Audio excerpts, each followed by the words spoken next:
इस वक्त देश में विपक्ष की चर्चा बहुत हो रही है, पर विपक्ष के हाथ खाली के खाली है। विपक्ष के पास मुद्दा है तो सिर्फ मोदी। विपक्ष की स्थिति इस वक्त वैसी ही है जैसे आज से 4 साल पहले थी। आपको याद होगा जब पीएम मोदी को हराने के लिए 4 साल पहले पूरा विपक्ष एक साथ खड़ा हुआ नजर आ रहा था, पर कुछ कर नहीं पाया। जी हाँ, ये शब्द सुनिए, सब एक साथ थे पर कुछ कर नहीं पाए। पीएम मोदी दोबारा पीएम बन गए। ये कह सकते हैं कि एक पूरा चक्कर लगाकर फिर से विपक्ष वहीं खड़ा है जहां करीब 4 साल पहले था। प्रधानमंत्री नरेंद्र मोदी को हराने के लिए विपक्षी एकजुटता की रट हर ओर से लगती दिखाई पड़ रही है। कई सारी यात्राएं भी हो रही हैं, कई लोग साथ भी दिखाई पड़ रहे हैं, लेकिन कोई भी ये समझाने की स्थिति में नहीं है कि भला मोदी को हटाने के लिए करेंगे क्या। सवाल उठाए जा रहे हैं, लेकिन अधिकतर सवाल व्यक्तिगत हैं, जैसे कि हमारे लोगों से सीबीआई ईडी पूछताछ कर रही है। बहुत सारे नेता ये कह रहे हैं कि हमारे ऊपर छापा क्यों पड़ रहा है। कई नेता ये पूछते हैं कि पूरा विपक्ष एकजुट हो, लेकिन प्रधानमंत्री हम बनेंगे। यानी ये जो तस्वीर इस वक्त विपक्ष की है, बिखरी सी, टूटी सी, शायद यही प्रधानमंत्री मोदी को और ज्यादा मजबूत करेगी। कई नेताओं ने कहा कि हमारे लोगों से राज्य में भेदभाव हो रहा है, हमें राज्य में मजबूत रहने दिया जाए, हमारी शर्त पर हम एकजुट होंगे। एकजुटता के नारे तो लग रहे हैं, लेकिन संकल्प किसी स्तर पर दिखाई नहीं दे रहा है। संकल्प से मतलब कि एकजुट होकर प्रधानमंत्री मोदी या भाजपा को हराने के लिए एक स्ट्रैटेजी, एक सोच तैयार नहीं हो पा रही है। कुछ दिन पहले पटना में कई दलों के नेता जुटे। वहां बिहार के मुख्यमंत्री नीतीश कुमार ने एकता की अपील भी की। सलमान खुर्शीद से ये आशा की गई कि ये बात वो कांग्रेस के आलाकमान तक पहुंचाएंगे। खुर्शीद साहब ने वादा भी कर दिया। दूसरे ही दिन कांग्रेस नेतृत्व की ओर से ये स्पष्ट कर दिया गया कि उसे सीख की जरूरत नहीं है। कुछ तंज भरे शब्दों में यह भी याद दिलाया गया कि कांग्रेस ही है जो कभी भाजपा के साथ नहीं गई, बाकी तो सभी दल बदल करते रहे। टीएमसी पर कभी न बोलने वाली कांग्रेस परोक्ष रूप से तृणमूल कांग्रेस की भी उलाहना करती दिखाई पड़ी। कुछ दल बैठकें विपक्ष के साथ करते रहे, लेकिन काम भाजपा के लिए करते रहे, ऐसा भी आरोप लगाया गया। इधर महाराष्ट्र में शिवसेना उद्धव ठाकरे के हाथ से फिसलकर एकनाथ शिंदे के हाथ में आ गई, तो राकपा नेता यानी एनसीपी के नेता शरद पवार उन्हें फिर से नई शुरुआत करने की सलाह दे रहे हैं। दिलासा देने के लिए ये अच्छी सलाह हो सकती है, लेकिन ये समझने में तो किसी को परेशानी नहीं होनी चाहिए कि उद्धव का कद घटने का सबसे ज्यादा फायदा एनसीपी को होगा और कांग्रेस ही इस फायदे को या इस मौके को उठाने की कोशिश करेगी। कहना मुश्किल है कि घटी शक्ति के साथ उद्धव ठाकरे पवार से कितना पार पा सकेंगे, लेकिन हाँ, ये जरूर है कि एनसीपी और शरद पवार मजबूत जरूर हुए हैं। हर घटनाक्रम एक इशारा करता है कि विपक्ष की अंदरूनी लड़ाई इतनी तेज है कि वो कभी भी एकजुट होकर प्रधानमंत्री मोदी या भाजपा के खिलाफ नहीं लड़ पाएंगे। ये कहना अतिशयोक्ति नहीं है, लेकिन विपक्ष एक साथ एक मंच पर जुटता कभी नहीं दिखाई पड़ेगा, ऐसा माना जा रहा है। अगर आपसी लड़ाई में ये सब ढीले भी पड़ गए तो इनको अस्तित्व का खतरा सताने लगेगा, इसलिए भी शायद ये परेशान है।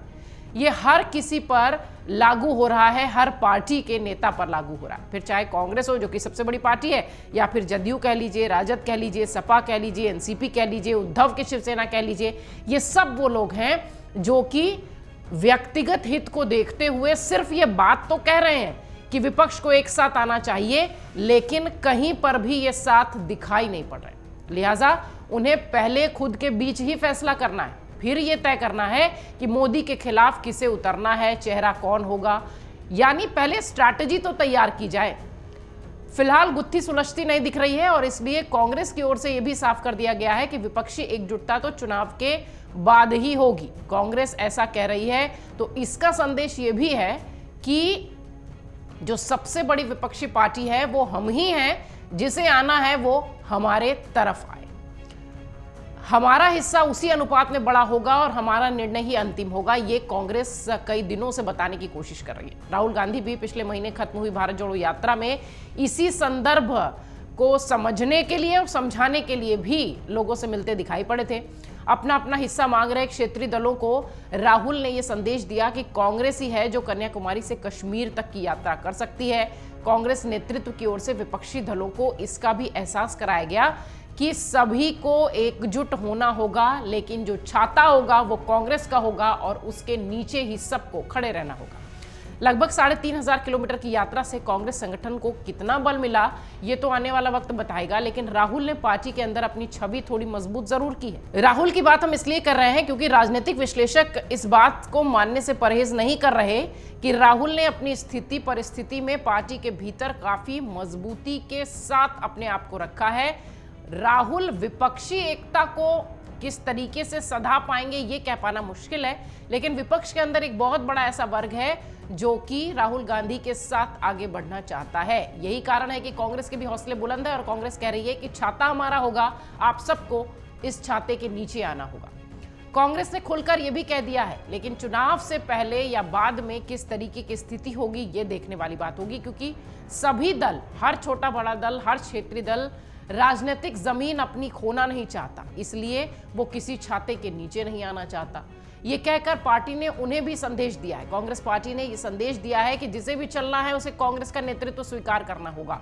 और शायद यही बड़ी वजह है कि यही पेच फंसा हुआ है और कांग्रेस का ये जो क्षेत्रीय दलों पर दबाव बनाने का प्रयास है, इससे विपक्षी एकता में जो कहते हैं कि एक जो मजबूत एक तस्वीर उभर कर आनी चाहिए वो नहीं दिखाई पड़ रही। कांग्रेस की ये कोशिश है कि अगर इस तरीके का मनोवैज्ञानिक दबाव पार्टियों पर डाला जाएगा कि कश्मीर से लेकर कन्याकुमारी तक सिर्फ कांग्रेस पार्टी ही ऐसी है जो यात्रा कर सकती है, तो शायद लोग उसके साथ आएंगे, सभी क्षेत्रीय दल उसके साथ आएंगे, लेकिन इसमें कितनी गुंजाइश है ये कह पाना अभी बड़ा मुश्किल है।